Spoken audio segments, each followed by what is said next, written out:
पूरी दुनिया जानती है कि आरएसएस का स्वयंसेवक बनना बहुत निष्ठा, मेहनत और समर्पण का काम है। इसके लिए बहुत कष्ट और संघर्ष को झेलना पड़ता है। राष्ट्र निर्माण को लेकर आरएसएस के लोगों में एक अलग तरह की जिद और जुनून हावी रहती है। आपको जानकर हैरानी होगी कि आरएसएस के शुरुआती स्वयंसेवकों को आज भी मोबाइल फोन नहीं दिया जाता ताकि वो लोगों के घर घर जाकर व्यक्तिगत रूप से संपर्क कर सकें। ये लोग अपने पैसे खर्च करके संगठन का काम करने के लिए ऐसे ऐसे इलाकों में जाते हैं जहां सड़कें नहीं है, कई किलोमीटर तक पैदल चलना पड़ता है। ठहरने के लिए ये लोग किसी धर्मशाला और किसी परिचित के घर में शरण लेते हैं। इसके बाद जब कभी इन्हें संगठन के किसी कार्यक्रम के दौरान दिल्ली जैसे शहर में बुलाया जाता है तो यहां भी इनके ठहरने के लिए व्यवस्था नहीं हो पाती।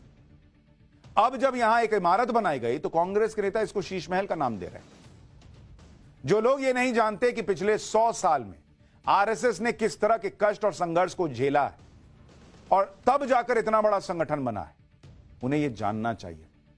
100 साल पहले आरएसएस ने किस तरह एक कमरे में अपना दफ्तर शुरू किया था और कई सालों तक खुले मैदान में मीटिंग करते रहे, आपको शायद पता नहीं। दरअसल 1921 में खिलाफत आंदोलन के दौरान कांग्रेस की तुष्टीकरण वाली सोच से नाराज होकर डॉक्टर हेडगेवार ने एक नया संगठन बनाने की तैयारी शुरू की। 27 सितंबर 1925 को विजयदशमी के दिन हेडगेवार ने नागपुर में एक बैठक बुलाई।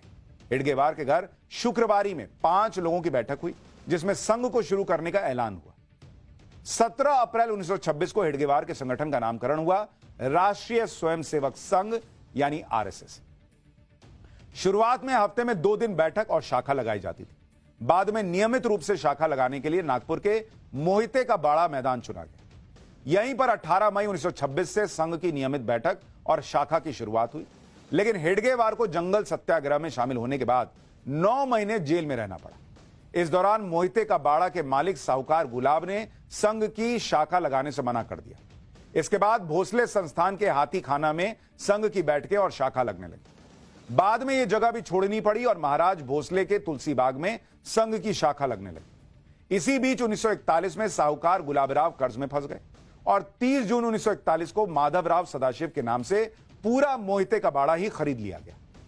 इसके बाद आरएसएस के प्रचारक नागपुर से बाहर निकलकर दूसरे शहरों में पहुंचने लगे और अपनी सुविधा के हिसाब से कभी किसी परिचित के घर के आंगन में, कभी किसी की छत पर, कभी खुले मैदानों में बैठकें करने लगे।